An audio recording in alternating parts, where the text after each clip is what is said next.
Começa agora na JK-FM, programa Ponto e Vírgula. Apresentação Jorge Eduardo. Bom dia, Brasília. Hoje é domingo, último domingo de junho desse ano. O ano tá acabando, meu amigo, minha amiga. O ano tá acabando rápido. Você vê, hoje já é dia 26 de agosto, 26, Jorge. Desculpa, tô querendo logo que chega segunda-feira. Você viu que eu falei agosto, né? Na agosto não. É 26 de junho. Daqui a pouco tem o dia de São Pedro. São Pedro vem aí para encerrar os festejos juninos, vão se estender para julho, agosto. Agora tem festa junina, julina e agostina, né? Você vê onde é que a gente foi parar, né, André Salles? Menino, eu gosto muito. Se pudesse fazer o ano inteiro de festas de São João, eu poderia tranquilamente comer canjica 365 dias por ano. Ave Maria. Bom, como vocês sabem, André Salles está se despedindo do programa hoje, né? Pois é. Porque vai enfrentar uma pré-candidatura aí na convenção do PSD e eu convidei ela especialmente para me ajudar na entrevista com o principal entrevistado de hoje, que é o secretário de Cuidados e Prevenção às Drogas do Ministério da Cidadania, né, da Secretaria Especial do Desenvolvimento Social do Ministério da Cidadania, que é o Quirino Cordeiro Júnior. Ele que é formado em Medicina pela USP, doutor em Psicologia pela mesma, em Psiquiatria pela mesma instituição e especialista, já que desde muito cedo ele milita nessa área de saúde mental, álcool e drogas, tendo sido coordenador geral de saúde mental, álcool, drogas e saúde mental, álcool e outras drogas no Ministério da Saúde, ou seja, é alguém que entende muito bem do assunto. Então a gente vai conversar com ele na entrevista principal do programa. Também vamos receber os nossos colunistas, como o Leandro Mazzini, que traz as novidades da coluna dele, da coluna do Mazzini na revista Isto É, e da coluna Esplanada, que ele publica em mais de 50 jornais, sites e portais do país. Vamos receber o Roberto Wagner para falar de futebol. E no fim você volta para suas despedidas também, mas eu queria que você me ajudasse a conduzir o papo com o Quirino, porque você é muito mais especialista nessa área de álcool e drogas do que eu. Então, André, fica aí, vamos conversar com o Quirino, que já está aqui no nosso estúdio, e depois de apresentar todo mundo, está no ar nessa última edição de junho, o seu, o nosso programa Ponto e Vírgula. Hoje, na apresentação dela, Andréia Salles. E minha, Jorge Eduardo Antunes. A partir de agora, você terá tudo o que precisa saber para ficar bem informado. Na JK, ponto e vírgula. Ponto e vírgula. Ponto e vírgula. Entrevista. E conforme prometido na abertura do programa de hoje, nós vamos conversar com o Quirino Cordeiro Júnior, que é auxiliado pela Andréia Salles.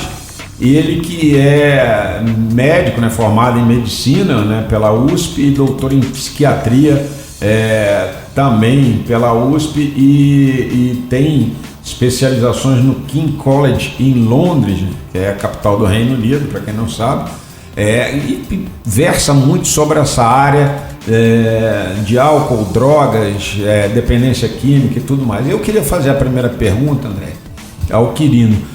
No domingo passado, está completando uma semana, a gente viu aí um portentoso ataque de uma emissora de televisão contra um modelo que eu acredito que é muito bem sucedido, que é um modelo de comunidades terapêuticas.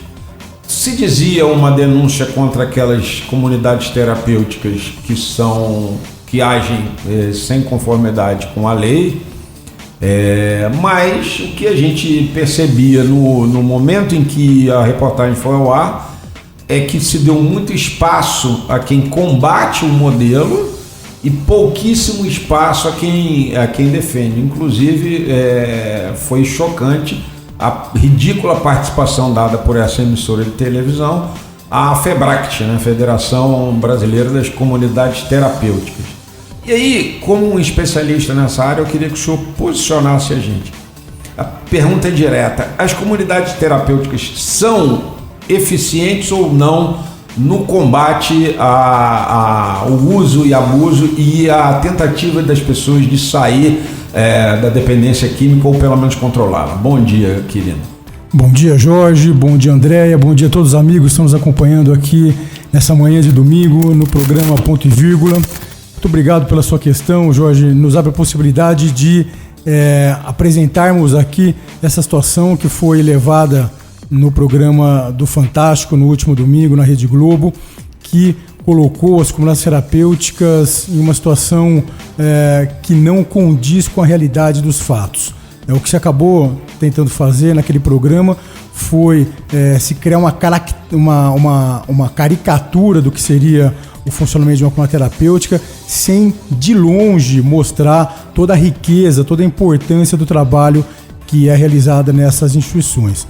As comunidades terapêuticas, para os amigos que estão nos acompanhando aqui, são casas de recuperação de pessoas que apresentam dependência química, funcionam no Brasil há mais de 50 anos, boa parte delas ligadas às igrejas evangélicas, igreja católica, e essas entidades apresentam uma metodologia de trabalho absolutamente consagrada no país, com resultados extremamente satisfatórios na recuperação efetiva das pessoas que apresentam dependência química. Inclusive, o governo federal realiza um trabalho importante em parceria com essas entidades. Só para que os amigos também possam entender a magnitude do trabalho que nós, o governo federal, realizamos em parceria com essas entidades, até o ano de 2018, o governo federal financiava cerca de 2.000 vagas nessas entidades por acolhimento sempre voluntário de dependentes químicos nas comunidades terapêuticas.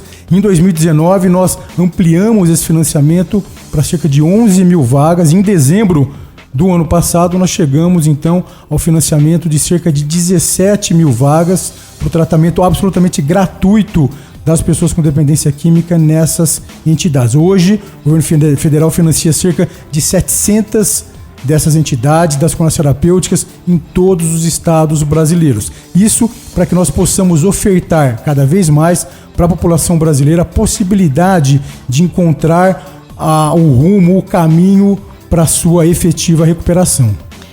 Doutor Quirino, essa coisa da recuperação é um dos assuntos que eu mais toco aqui, porque quando a gente recebe pergunta do ouvinte, eles sempre estão desesperados, porque estão com... A maioria é mãe, tá? É o filho que está começando a usar drogas, ou é o filho que já está roubando, ou é a filha que está no meio da rua, com sabe Deus em que situação, né? Então, a questão da recuperação é o que efetivamente aflige o nosso ouvinte aqui. E aí, eu queria que o senhor nos desse um panorama de como é essa recuperação, como o senhor falou aí desse formato da comunidade terapêutica, como a comunidade terapêutica recupera? A comunidade terapêutica recupera. Ela realiza um trabalho de grande importância, ajudando as pessoas, primeiro, a ficarem abstinentes, ou seja, ficarem sem contato com as drogas. E é muito importante porque as comunidades terapêuticas oferecem um trabalho que tem um alicerce em alguns pilares. O primeiro deles é o convívio entre os pares. Isso ajuda as pessoas com dependência química a desenvolverem habilidades, ferramentas para o convívio social, e quando as pessoas saírem dessas entidades, essas habilidades serão muito úteis para que elas possam, então, dar sequência na sua vida em sociedade, sua vida em família. Um outro pilar de apoio para o trabalho nas comunidades terapêuticas é a realização de um suporte de apoio para as famílias dos dependentes químicos que lá estão acolhidos. Essa é uma questão também de grande relevância, porque quando nós pensamos em recuperação, nós precisamos necessariamente pensar num trabalho também com as famílias dos dependentes químicos. Há uma série de estudos mostrando que quanto mais suporte às famílias, melhores os resultados. Uma outra questão importante também, que é realizada nas comunidades terapêuticas, é ajudar a pessoa com dependência química no seu autoconhecimento. E as comunidades terapêuticas se valem nesse trabalho do desenvolvimento da espiritualidade. E também existem trabalhos científicos aos montes mostrando a importância do papel da espiritualidade na recuperação das pessoas com dependência química. E por fim, nessas entidades, nas comunidades terapêuticas, uma outra estratégia para ajudar o dependente químico com vistas à sua recuperação é a realização do trabalho. O trabalho ajuda na recuperação basicamente em duas grandes vertentes. A primeira delas é o trabalho como terapia, que é a laborterapia, e o trabalho também que é realizado com vistas à capacitação profissional da pessoa com dependência química que está em processo de recuperação. Porque essa é uma questão muito importante, Andréa e os amigos que estão nos acompanhando aqui, porque sempre que a gente pensa na recuperação efetiva do dependente químico, nós precisamos pensar na reintegração desse indivíduo à sociedade, e o trabalho ajuda muito nesse processo. O trabalho é fundamental para que o indivíduo, quando sair da comunidade terapêutica, possa trabalhar, ganhar seu dinheiro, se sustentar sua família e ter uma vida plena, uma vida efetivamente cidadã.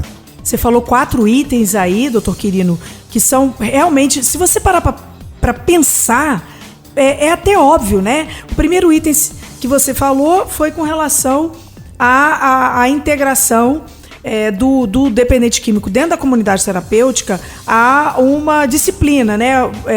Ele acorda, ele tem que se integrar a um sistema de tratamento, né? Que envolve vários itens. Então, e aí você para pensar, você dentro da sua própria casa, se todo mundo não colaborar, não ajudar para que tudo funcione, não vai dar certo. E aí não vai dar certo dentro de casa, nem vai dar certo para essa pessoa fora. Então, assim, eu quero reforçar aqui porque quando o doutor Quirino fala essa questão, se a gente trouxer para a realidade da nossa casa, a gente faz todos os dias esse mesmo tipo de coisa. E aí, segundo item que o senhor falou da questão de amparo à família. Gente, não importa, para mim, não importa o formato familiar. A família é a base de tudo. Então, a família precisa ser amparada não só no problema da dependência química, mas em todos os problemas da sociedade, porque é a família que, que projeta o ser humano para a sociedade, né? Aí, o terceiro item que você falou, que é a questão da espiritualidade. Gente, e eu acho que isso é anterior à questão do funcionamento das comunidades terapêuticas, porque o NA, que é o Narcóticos Anônimos, e o AA, né, que é o Alcoólicos Anônimos, que são instituições que não têm nada a ver com religiosidade, são instituições que estão recuperando gente. O AA tem 80 anos. O Amor Exigente tem 80 anos, né? O Amor Exigente, que é ligado ao AA, né? Claro, ligado não, né? Porque o Amor Exigente está dentro da Igreja Católica, mas ampara as famílias. Tem trabalho semelhante. Né? Tem trabalhos semelhantes, né? Tem 80 anos no Brasil, então é muito tempo. E o pilar dessas duas instituições, que não são, o AA e o NA, não são instituições religiosas, os 12 passos. E o passo 1, que o dependente químico tem que cumprir para conseguir sair do uso e do abuso de álcool e drogas, é confiar num poder superior. É o passo 1. Então a gente está falando de gente que não tem nada a ver com religiosidade, e eles estão dizendo para os dependentes químicos: se você não confiar em alguém mais forte que você, um poder superior, você não consegue sair do uso abusivo de álcool e drogas, né? Então, olha só. E por último, que é a questão de dignidade, né? Você falou da questão do trabalho, né? Que a comunidade terapêutica ajuda as pessoas a se reintegrarem à sociedade por meio do trabalho. Gente, como é que tem dignidade se a gente não tem trabalho? Então, não adianta recuperar alguém e não dar a ele um caminho dentro da sociedade, um caminho que muita gente chega na comunidade terapêutica, eu acredito, sabendo só o básico, né? Às vezes, de repente, nem tem o primário, não sei, né? Eu acho que isso deve acontecer dentro das comunidades terapêuticas. Então, quando você ensina uma atividade laboral, você dá a possibilidade ao dependente químico na saída de efetivamente ter dignidade, né, doutor Quirino? Sem dúvida. Um exemplo disso que você estava nos trazendo aqui, André, é bastante interessante. Eu tenho viajado muito o Brasil afora, e sempre que eu viajo, eu acabo visitando entidades, em especial as entidades parceiras do governo federal. Na semana passada, eu estive no Rio Grande do Norte, e lá tive a oportunidade de visitar algumas comunidades terapêuticas que têm parceria conosco, que nós temos ajudado essas entidades a organizarem oficinas que elas usam para capacitação profissional dos seus acolhidos. Existem 2 entidades, por exemplo, que tinham lá escolas de panificação, que os acolhidos passavam por essas atividades, eles tinham a possibilidade, então, de adquirirem uma formação para que quando saíssem dali, eles pudessem, enfim, desenvolver essa atividade laboral numa empresa, enfim. E as farmacoterapêuticas têm realizado esse trabalho Brasil afora de uma maneira muito importante, colaborando sobremaneira para a recuperação das pessoas com dependência química. Eu só aproveitar uma outra questão que você nos trouxe aqui, André, que eu também acho de fundamental importância no nosso debate, e são as entidades que trabalham na perspectiva dos grupos de mútua ajuda e apoio familiar. Você nos trouxe aqui a experiência do Amor Exigente, que tem um trabalho de grande importância em todo o país, inclusive aqui no Distrito Federal. Essas são entidades, grandes. Exatamente, trabalham ajudando as pessoas com dependência química na sua recuperação e, em especial, trabalham ajudando a dar um suporte para as famílias dos dependentes químicos. Nós temos outras entidades também, como Pastoral da Sobriedade, Grupo Esperança Viva, que é ligado à Fazenda da Esperança. Grande Newton da Pastoral, um abraço, Newton. Cruz Azul no Brasil, enfim. Inclusive, hoje o governo federal, André, tem parcerias também com esses grupos de mútua ajuda e apoio familiar. Nós, inclusive, ajudamos a custear alguns desses grupos para que eles possam se solidificar onde já estão e para que possam também expandir as suas atividades Brasil afora. E também temos trabalhado com os grupos anônimos. Você citou aqui, né, as experiências dos Alcoólicos Anônimos, o AA, Narcóticos Anônimos, NA. Sensacionais. Tem também os grupos de apoio às famílias das pessoas que estão em recuperação, como, por exemplo, o Alanon e o Naranon, que também tem um trabalho fundamental nesse processo de recuperação dos dependentes químicos. E só aproveitando a ocasião aqui, queria falar uma experiência que nós temos tido com um desses grupos anônimos, que é o NA.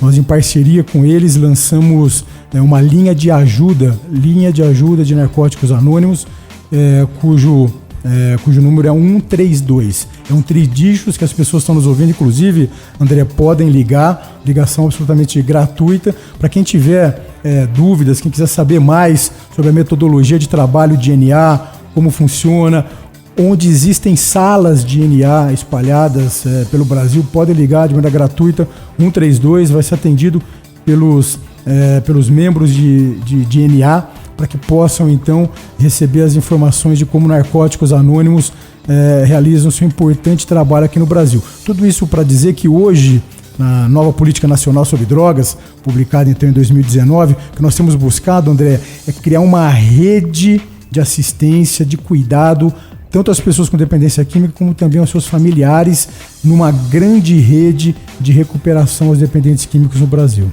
É exatamente isso que eu acredito. Uma rede para ajudar. Eu queria fazer uma pergunta, porque um dos argumentos utilizados na reportagem foi o fato de estar se criando de novo manicômios, né? Que os manicômios tinham sido banidos pela política manicomial e que, vamos lá, tem seu lado bom, mas alguns manicômios eram depósito de gente.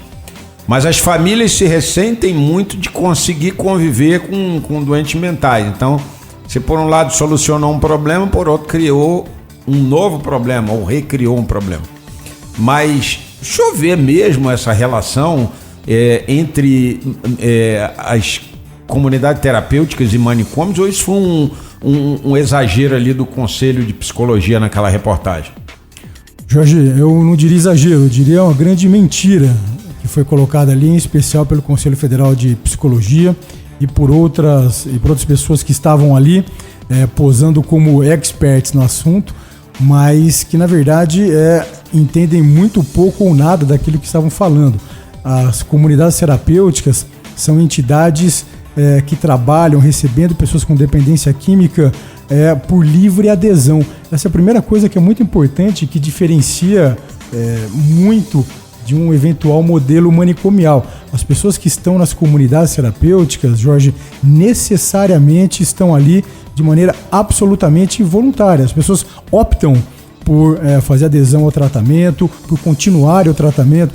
Tanto é que nós temos hoje no Brasil, nós temos a construção de uma legislação muito robusta para o funcionamento dessas entidades, e o tratamento de maneira voluntária é uma questão que é fundamental. Sem isso, não há possibilidade de realização do trabalho nessas entidades.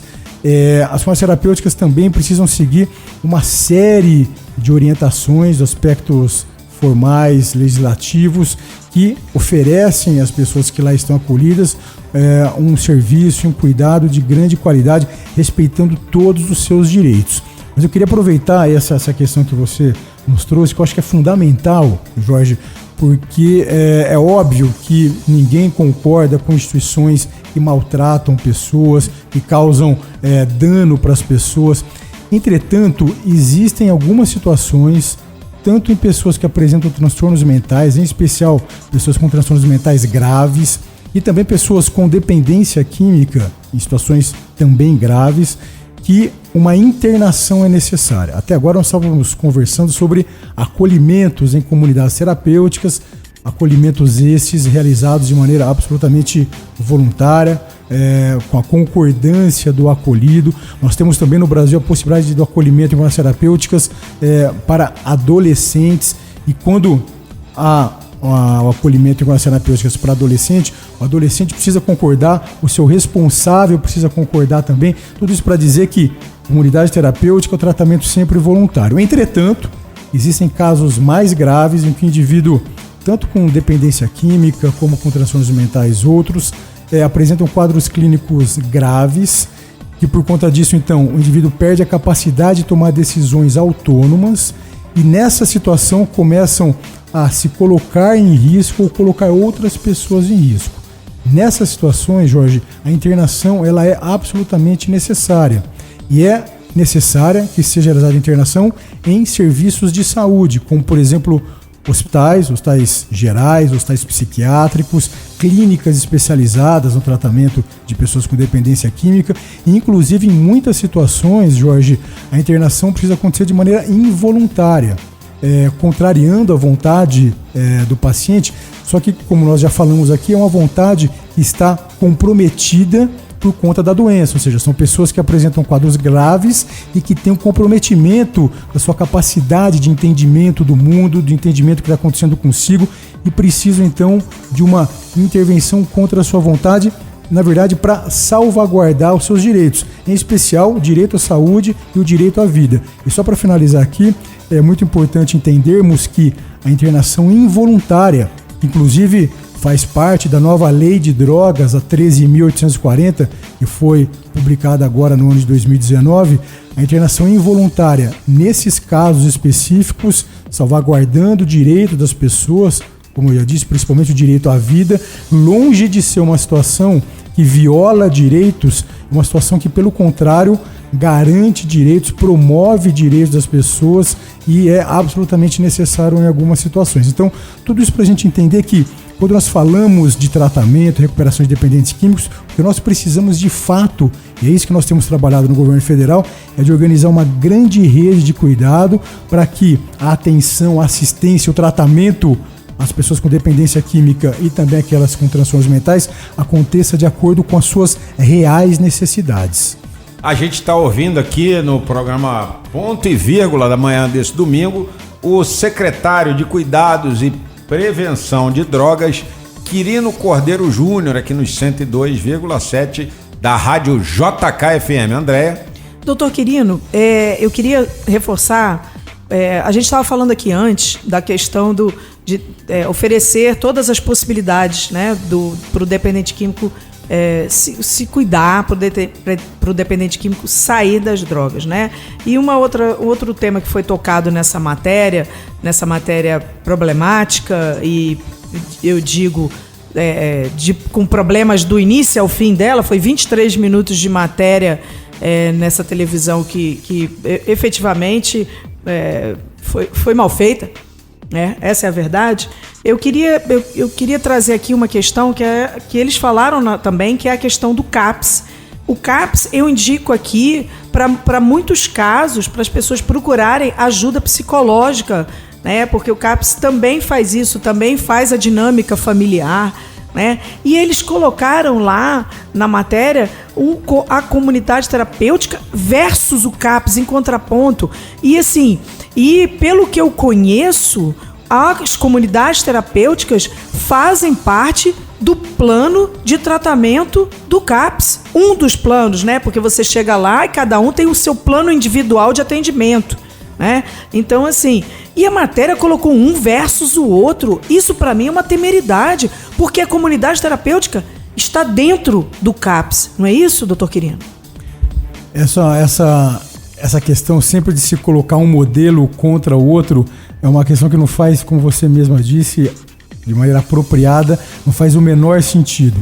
Nós precisamos, Andréia, da criação, da estruturação, do fortalecimento de uma rede ampla de cuidados e que passa desde cuidado em serviços de base comunitária, como você acabou de nos dizer, nos CAPs, são centros de atenção psicossocial, nos ambulatórios de saúde mental, enfim, estruturas que vão cuidar das pessoas que apresentam transtornos mentais, dependência química, mas que apresentam quadros clínicos mais leves, de mais fácil manejo. Essas pessoas, então, receberão o cuidado nesses serviços. Entretanto, em situações mais graves, há que se encaminhar os pacientes, então, para serviços de acolhimento, como as comunidades terapêuticas, em especial indivíduos que apresentam dificuldade de aderir a tratamento de base comunitária, indivíduos que não tiveram sucesso no seu tratamento de base comunitária, e casos mais graves, inclusive, indivíduos que apresentam risco para si ou risco para outras pessoas, como já dissemos aqui, precisam ser encaminhados para internações, e muitas vezes internação involuntária. Tudo isso para dizer que nós precisamos cada vez mais trabalhar para a oferta de cuidado, de assistência, e eu insisto aqui, Andréia, de acordo com as reais necessidades dos pacientes. Inclusive é isso que está previsto na lei que reformulou, que reorganizou a assistência às pessoas com transtornos mentais no país, que é a Lei 10.216, publicada já há mais de 20 anos, publicada em 2001, e que coloca justamente isso. O espírito dessa lei, que é a lei que reorganizou a assistência na área de saúde mental e dependência química no Brasil, está lá no seu artigo 2º, e lá fala textualmente que o tratamento às pessoas com transtornos mentais, incluindo, obviamente, aquelas com dependência química, precisam ocorrer de acordo com as reais necessidades dos pacientes. O termo, inclusive, que está ali no texto da lei é que o atendimento precisa ser consentâneo às necessidades dos pacientes. Então, essa ideia de se colocar um modelo contra o outro é absolutamente equivocada, foi realmente explorada na matéria, mas não é isso que deve acontecer, e o governo federal tem trabalhado nesses últimos anos, que é justamente para reorganizar essa ideia, para que nós possamos ter uma rede ampla composta por diferentes serviços, para que as pessoas com as diferentes necessidades possam conseguir tratamento apropriado. Uma coisa que me incomodou, não sei se isso incomodou vocês na mesma edição do programa, é que um pouco antes da matéria que batia nas comunidades terapêuticas, houve uma matéria sobre a decisão de uma turma do STJ que liberou 3 pessoas no país para plantio individual de cannabis sativa e não de maconha, que são duas coisas diferentes. Planta e nome de droga são coisas diferentes, para tratamento de determinados transtornos. E assim, dentro dessa matéria, curiosamente, sobre a cannabis sativa, né, sobre a decisão, havia um combate por conta das dosagens desses remédios que podem ser obtidas dentro de casa, né? E eu acho que sempre qualquer manuseio de qualquer substância fora de um ambiente farmacêutico controlado, ele vai contra qualquer princípio científico, porque você precisa ter a segurança de que você está consumindo a quantidade exata, e por isso a gente avançou ao longo da humanidade para as doses corretas, para que o remédio não vire veneno e nem mate o doente. Mas não é muito estranho a gente ter um comportamento dizendo que a maconha é remédio e não é maconha, é cannabis sativa, e é um pedaço da cannabis sativa, canabidiol, né, que é uma das muitas moléculas da planta, De repente virou panaceia, maconha, ela cura tudo, e a comunidade terapêutica que efetivamente combate o uso de drogas, entre elas a maconha, o uso excessivo de drogas, virou o problema. Não tem uma inversão de valores aí, secretário? Total. Essa é uma questão bastante interessante que você nos traz novamente aqui, Jorge. A matéria o programa antes de apresentar a matéria sobre as comunidades terapêuticas trouxe uma reportagem acerca do possível uso medicinal de derivados de cannabis. A partir de uma decisão do Superior Tribunal de Justiça, do STJ, que liberou então para 3 pessoas o plantio doméstico, o plantio em casa de cannabis para confecção de óleos para que fosse utilizado de maneira terapêutica. Essa é uma decisão, primeiro, completamente absurda, porque um tema como esse não é de decisão do judiciário. Precisa ser tomada essa decisão em outras instâncias. O judiciário não tem competência para tomar decisões desse tipo. Essa é a primeira questão. A segunda é que essa decisão não tem nenhum sustentáculo, não tem nenhuma base técnico-científica. E pelo contrário, essa é uma decisão que traz uma série de problemas para a nossa sociedade. Em que pese não ser uma decisão vinculante, ou seja, não é uma decisão que vai acabar fazendo com que outras situações parecidas obrigatoriamente se vinculem a ela, outros processos dentro do judiciário, mas como é uma decisão numa instância superior do Poder Judiciário brasileiro, fatalmente vai acabar contaminando outras decisões em instâncias inferiores do judiciário no país. Mas as questões técnicas envolvidas aí, que são bastante temerárias, a primeira delas é que, como você bem nos disse, para se formular um medicamento é necessário que isso aconteça dentro de um ambiente técnico específico, ou seja, dentro de uma indústria farmacêutica. Não é possível nós acreditarmos que hoje, 2022, nós vamos produzir medicamentos de maneira artesanal dentro de casa, fazendo óleos de maconha para serem utilizados pelas pessoas, sem saber exatamente qual a concentração de produtos que tem naqueles óleos, porque essa é uma questão importante.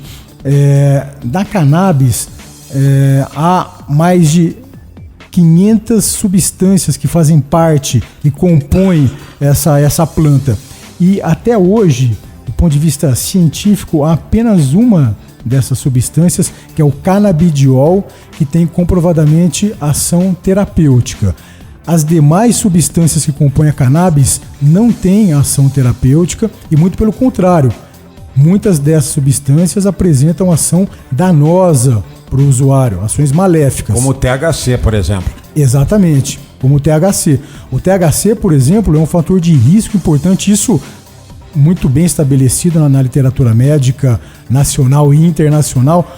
O THC é um fator de risco importante para transtornos mentais graves, como quadros psicóticos, tais como esquizofrenia, fator de risco para depressão, para ansiedade, para comprometimento cognitivo. THC é um fator de risco para suicídio, ou seja, causa uma série de problemas para os seus usuários. E quando se pega a planta, se faz um óleo e se administra esse óleo para o usuário, o indivíduo está recebendo não só o canabidiol, mas está recebendo os outros canabinoides, ou seja, as outras substâncias que compõem a cannabis, incluindo o THC. E essas pessoas estarão, sem dúvida alguma, em situação de risco. Então, não faz o menor sentido do ponto de vista técnico-científico uma decisão dessa por parte do judiciário brasileiro.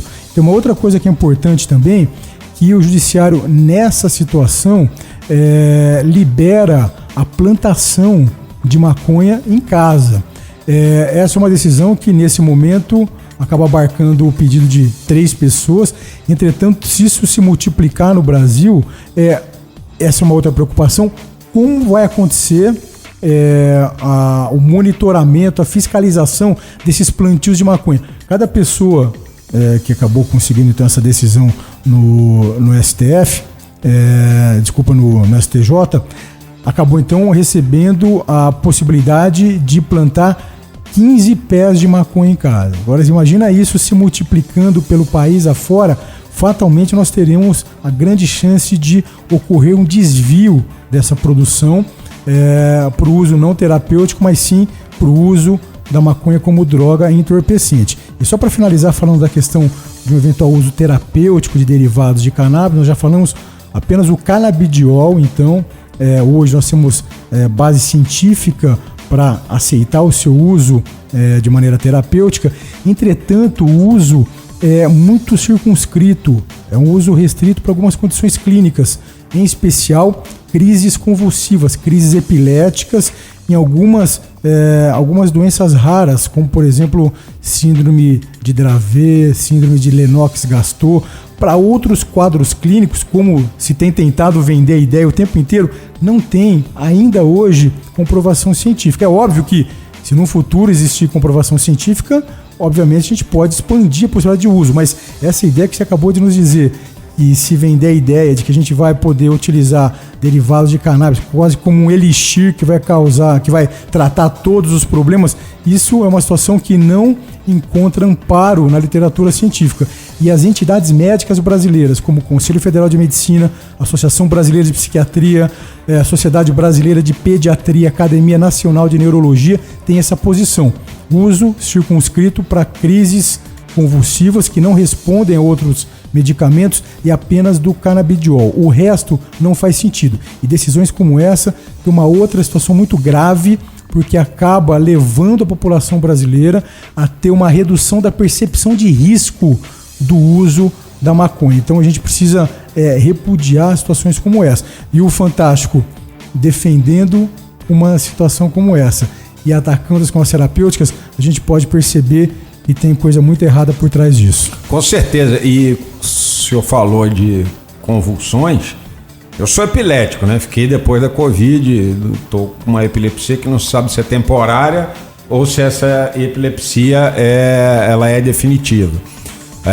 E eu uso associação de 2 medicamentos, então eu não tenho crise convulsiva já perto de 2 anos. Então, para usar o canabidiol, é uma pesquisa, né, André, que precisa ser feita, é um teste de medicamento que você precisa fazer muito grande antes de determinar que, não, essa é a droga e pronto.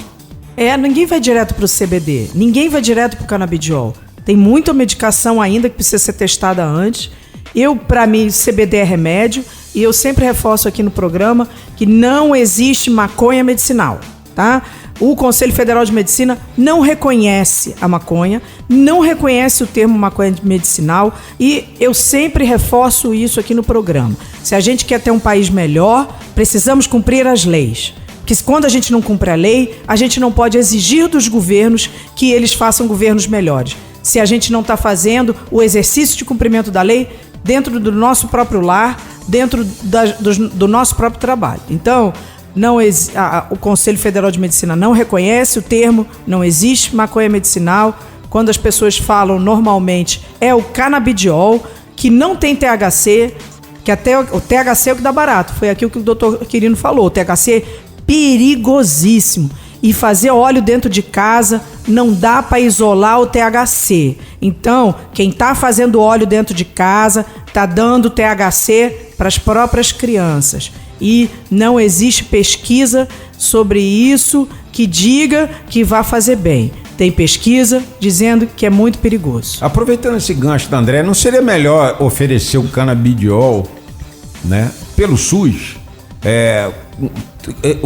A gente tem um arcabouço legal que permitisse que essas famílias retirassem gratuitamente, porque não é um número expressivo de famílias, mas é um grupo de familiares que precisa desse medicamento. Não é melhor usar o eficientíssimo sistema de saúde, que é eficiente nessa hora, porque foi eficiente para vacinar os brasileiros, na hora de distribuir esse medicamento? Sim, antes disso, até para a gente aproveitar, Jorge, a sua colocação, a Anvisa, que é a Agência Nacional de Vigilância Sanitária, publicou 2 normativas, 2 resoluções, que são as RDCs, uma no final de 2020 e a outra no início de 2021. E essas duas normativas da Anvisa, hoje no Brasil, permitem então que haja a importação de canabidiol, permite também o registro desses medicamentos aqui no Brasil, permite também que haja compra, venda, prescrição médica, uso terapêutico, inclusive permite que aqui no Brasil haja a fabricação de canabidiol. Inclusive já existem indústrias farmacêuticas em território brasileiro produzindo essa medicação. Então, tudo isso para dizer que nós temos trabalhado, né, no governo federal para facilitar que as pessoas possam acessar medicamento. E como a Andréa nos disse, o canabidiol é medicamento, obviamente, circunscrito a essas questões. E a Andréa tocou num assunto muito importante aqui, que não existe maconha medicinal, não existe cannabis medicinal. Pelo contrário, a maconha causa danos para os seus usuários. É muito importante a gente aproveitar esse momento aqui, né, André, para falar isso para as pessoas que estão nos acompanhando. Maconha causa problema de saúde, problema grave de saúde. A gente não pode trabalhar com estratégias como essa, visando a redução da percepção de risco das pessoas. Porque em muitos lugares, o que tem acontecido, vários países que têm legalizado a maconha para uso como droga entorpecente, o que tem tentado fazer é se utilizar desse passo a passo, né, de primeiro uso medicinal, e a população vai tendo a sua percepção de risco diminuída, vai aceitando mais, até que chega numa hora que se libera para uso entorpecente. E aproveitando... O dito uso recreativo. Porque exatamente. Eu sempre falo aqui no programa, recreio para mim era Mirabel e Guaraná. É isso. E aí, essa questão então que você nos trouxe, saindo dessa questão específica da Anvisa, só para mostrar para o ouvinte que a gente tem hoje no Brasil um arcabouço jurídico para facilitar o acesso das pessoas ao uso do canabidiol. E nós, a nossa Secretaria Nacional de Cuidados e Prevenção às Drogas, do Ministério da Cidadania, nós já enviamos para uma instância do SUS, Jorge, chamada Conitec, que aprecia a proposta de implementação e de incorporação de novas estratégias de cuidado e tratamento no SUS. Nós já mandamos isso para a Conitec e isso está sendo apreciado agora com o objetivo de que, para esses casos específicos, para essas famílias, para essas crianças que precisem do canabidiol, que isso possa ser ofertado pelo SUS. Muito bem, a gente conversou aqui na manhã desse domingo com o secretário de Cuidados e Prevenção às Drogas, o médico Quirino Cordeiro Júnior, com a ajuda da nossa amiga Andréa Salles. Gostaria de lhe agradecer a presença aqui no nosso programa Ponto e Vírgula e dar os parabéns aí, porque a dependência química é uma doença e ela precisa de ajuda. E se a gente tem percebido aí uma área que o governo federal tem funcionado bem, nesse amparo e nesse suporte à dependência química. E oxalá isso continue aí a partir de 2023, porque dependente químico, minha gente, é gente igual a gente e precisa de socorro, precisa de amparo. Muito obrigado, secretário. Boa sorte aí no trabalho e que o Brasil continue tratando os seus dependentes e não deixando a droga, né, André, chegar na mão das crianças. Amém. Muito obrigado mais uma vez, Jorge. André, muito bom estar aqui com você. Sucesso na caminhada e tamo juntos. Tá aí, esse foi o secretário Quirino Cordeiro Júnior aqui no nosso programa Ponto e Vírgula da manhã desse domingo, e direto vamos ao Leandro Mazzini. Na JK, ponto e vírgula. Ponto e vírgula. Ponto e vírgula. Para entender a notícia. Mazzini, você sabe, é titular da coluna do Mazzini, publicada na revista Isto É. Já comprou a sua? Vai lá na banca e compra agora para saber as últimas da política. Não é isso, Mazzini? Bom dia. Olá, bom dia, meus amigos ouvintes da JK-FM, a Rádio Líder. Um abraço a todos vocês do entorno do DF. Bom dia, Jorge Eduardo, meu amigo, meu mestre e meus colegas da JK-FM. Olha que situação nós chegamos. O presidente Bolsonaro perdeu o respeito da Polícia Federal, do Conselho da Petrobras, da qual seu governo, nosso governo, é sócio majoritário. Só falta agora o centrão pular dessa nau, hein? Não há precedente na literatura republicana para inquilinos do terceiro andar do Palácio do Planalto, o cenário atual.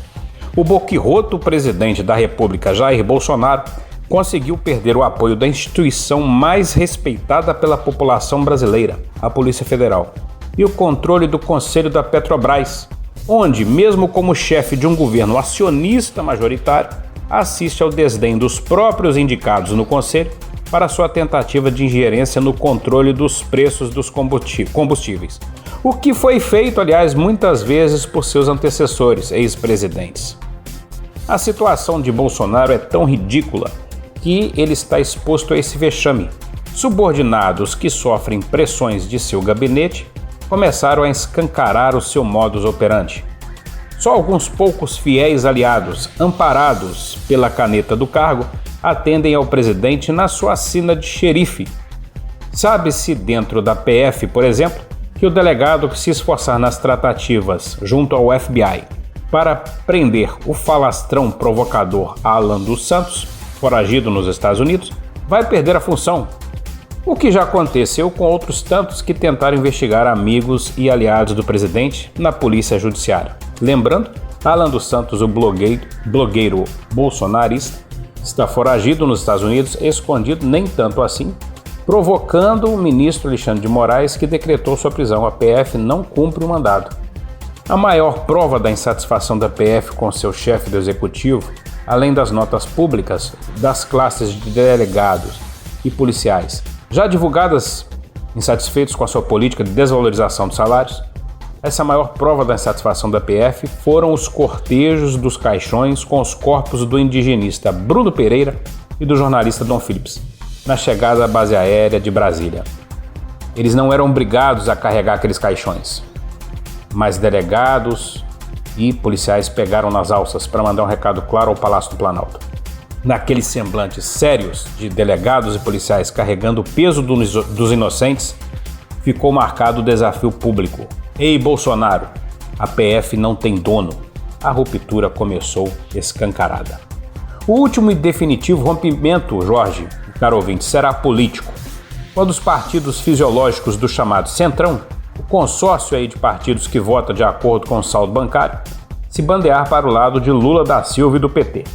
O sinal de alerta serão converscotes em reuniões secretas de expoentes de partidos que hoje juram fidelidade a Bolsonaro.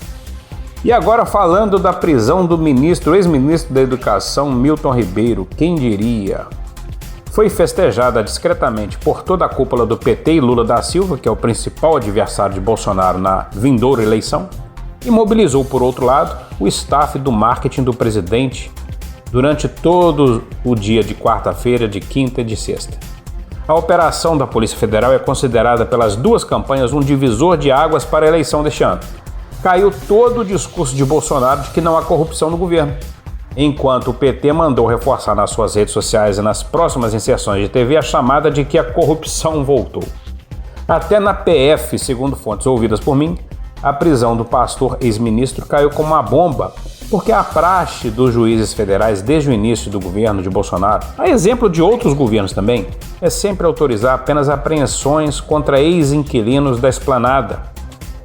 Ex-ministros, senadores, deputados são considerados os alvos sensíveis, essa é a palavra certa no bordão policial. Olha, depois dessa, tô sabendo, tem mais ministro aí no cargo com medo de deixar o governo.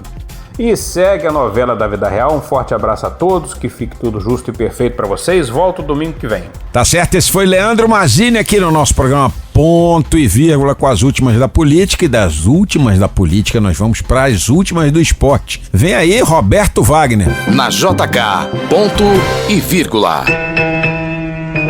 Robertinho é camisa 10 desse programa, toda semana dando as últimas do futebol. Fala aí, meu irmão, bom dia. Muito bom dia, bom dia, bom dia, bom dia, Jorge, bom dia, meu povo, meu galera, minha nação, minha galáxia, o mundo inteiro ligado aqui na JKFM para falar da paixão nacional, futebol brasileiro, Campeonato Brasileiro da Série A, que chega à sua 14ª rodada, pegando fogo. O Palmeiras querendo desgarrar, vários times querendo colar no Verdão, e hoje teremos nada menos do que 5 jogos para acompanhar nesse domingão, com destaque para o Rio de Janeiro. Tem clássico no estádio Newton Santos, o Engenhão, às 4 horas da tarde. Botafogo e Fluminense se enfrentam lá na Casa do Fogão, e um jogo que vale muito, né, Jorge, amigos ouvintes, já que Fluminense e Botafogo estão ali nesse pelotão de frente, tentando encostar nos líderes, ambos os times com 18 pontos, 5 vitórias, 3 empates, 5 derrotas. A campanha só não é idêntica porque o Fluminense marcou 1 gol a menos, mas sofreu também 4 a menos. O saldo de gol do Flusão é de 1 gol positivo, enquanto do Botafogo é de -2. Mas não deixa de ser um confronto direto para ver quem segue nessa parte de cima da tabela e quem desce um pouquinho e já começa a olhar um pouco para baixo, porque esse Brasileirão tá assim, né, Jorge, amigo ouvinte? Quem perde dá aquele grande salto, quem dança, meu amigo, já começa a olhar a zona de rebaixamento bem próximo. Mas também temos o líder em campo, Avaí e Palmeiras, o jogo também às 4 horas da tarde, o Verdão com chance de se manter isolado lá na ponta da tabela. Tudo bem que o jogo é fora de casa, mas contra um dos times que teoricamente não são grandes potências nesse momento do Brasileirão, embora o Avaí faça uma campanha surpreendente, tem 17 pontos, apesar de vir de derrota, tá bem no Campeonato Brasileiro. Vamos ver se o Verdão consegue impor o seu jogo e sair aí com a liderança do Brasileirão. Também temos às 6 horas da noite São Paulo e Juventude. São Paulo, empolgado depois de vencer o Palmeiras no meio de semana, pega um dos times mais fracos, vamos dizer assim, do Brasileirão. Não à toa, o Juventude é o lanterna atualmente do Campeonato Brasileiro. No mesmo horário, às 6 horas, Ceará e Atlético Goianiense. E encerra esse domingão Goiás e Cuiabá, lá em Goiânia, no estádio da Serrinha, estádio Railé Pinheiro. Goiás que também tenta se recuperar, tá na zona de rebaixamento e não deixa de ser um confronto direto, porque o Cuiabá tá logo embaixo, tem 13 pontos contra 14 do Goiás. No pique, hoje é rapidinho, vou dar meus palpites para esse domingão de bola rolando no Brasileirão. Botafogo e Fluminense, acho que vai dar Fluminense. O time do Fernando Diniz está bem, venceu o Cruzeiro no meio de semana. Avaí e Palmeiras, 2-0 pro Palmeiras. São Paulo e Juventude, 4-0 pro São Paulo. Ceará e Atlético Goianiense vai dar vozão, vai se recuperar. Perdeu no meio de semana pro Fortaleza, mas vai se recuperar. Goiás e Cuiabá vai dar Goiás jogando em casa, 1-0. Beleza, Jorjão? Beleza, meu amigo ouvinte da JKFM? Hoje é no pique, é VaptVult, mas você já sabe, se quiser falar de futebol, me chama que eu venho aqui na JKFM. Um grande abraço, até domingo que vem. É comédia esse Robertinho, tá certo, brother. Tá certo, é isso aí. E agora nós vamos para um momento alegre, mas triste ao mesmo tempo. JK, programa Ponto e Vírgula. Alegre porque ela tá se lançando em novos campos da vida, tá colocando o nome dela para disputar uma convenção. Ela é pré-candidata a deputada distrital e por conta disso, por conta da lei, ela se retira do nosso programa a partir deste domingo, prometendo voltar, eleita ou não, depois das eleições. Ela, Andréa Salles, que nos últimos 3 anos esteve aqui conosco, desde o começo do programa Ponto e Vírgula, lá em abril de 2019, né, analisando e falando dessas questões do uso, do abuso das substâncias lícitas e ilícitas na nossa sociedade. E aí, Andréa, eu dessa vez não vou fazer pergunta, eu vou primeiro te agradecer por ter me substituído durante o período que eu fiquei doente. Foi um período muito difícil, mas você tocou o barco aqui para nós. Eu sei que você já está emocionada, tô olhando para você, tá aí emocionada. Mas você tem uma frase que todo mundo diz assim: eu não vou chorar, e você consegue controlar o eu não vou chorar. De todo modo, não é um adeus, é um até breve, né? Porque você vai voltar. E aí eu queria que você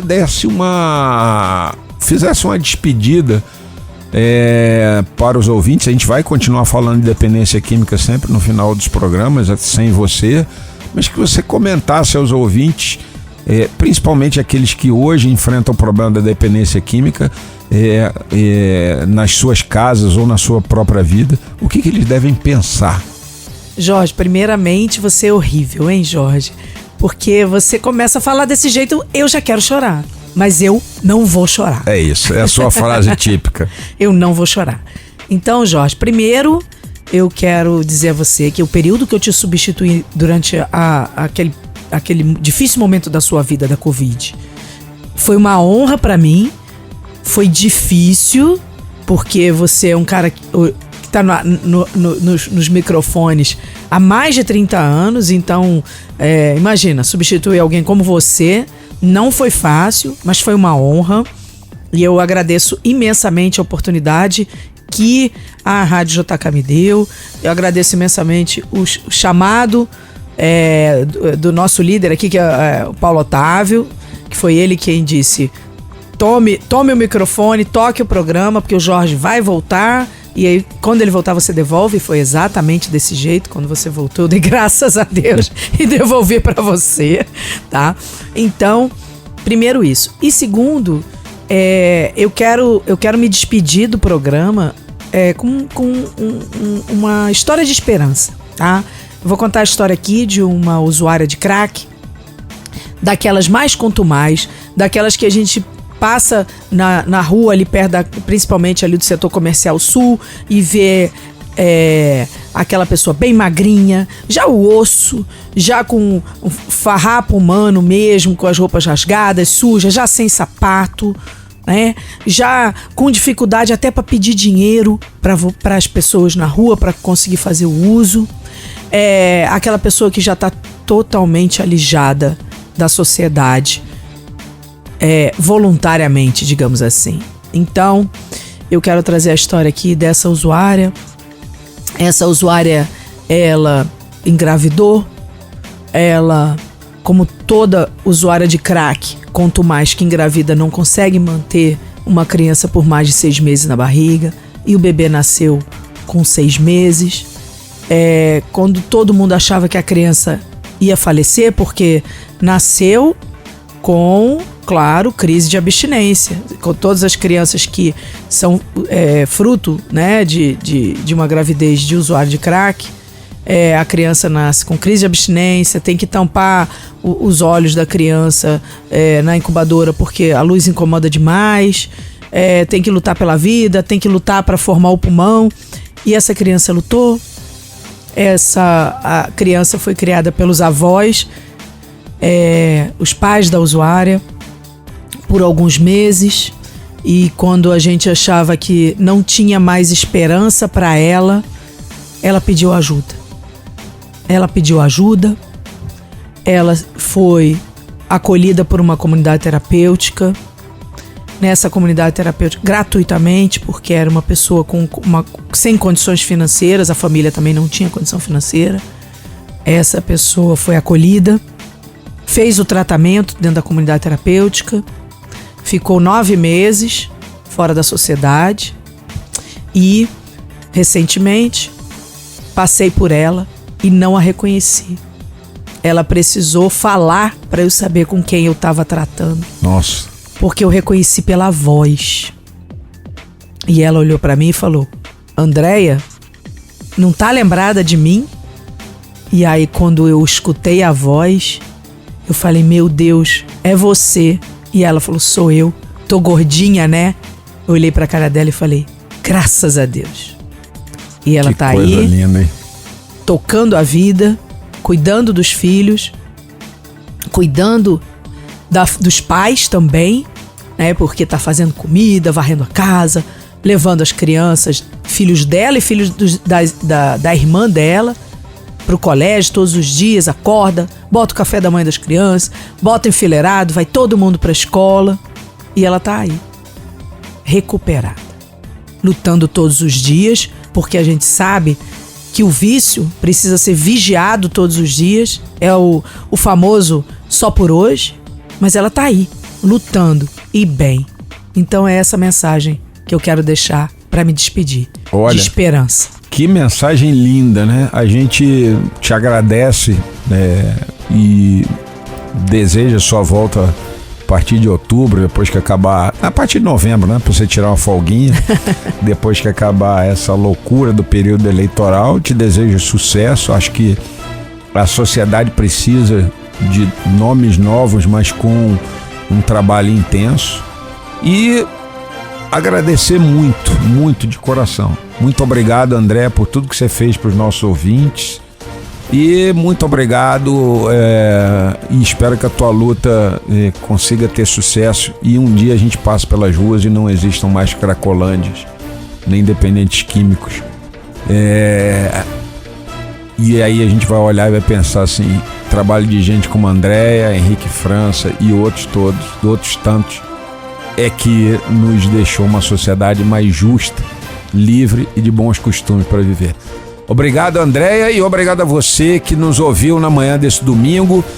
Esse programa tá na área do podcast aqui do site da JKFM a partir de amanhã e em breve em todos os publicadores de podcast como o seu Spotify.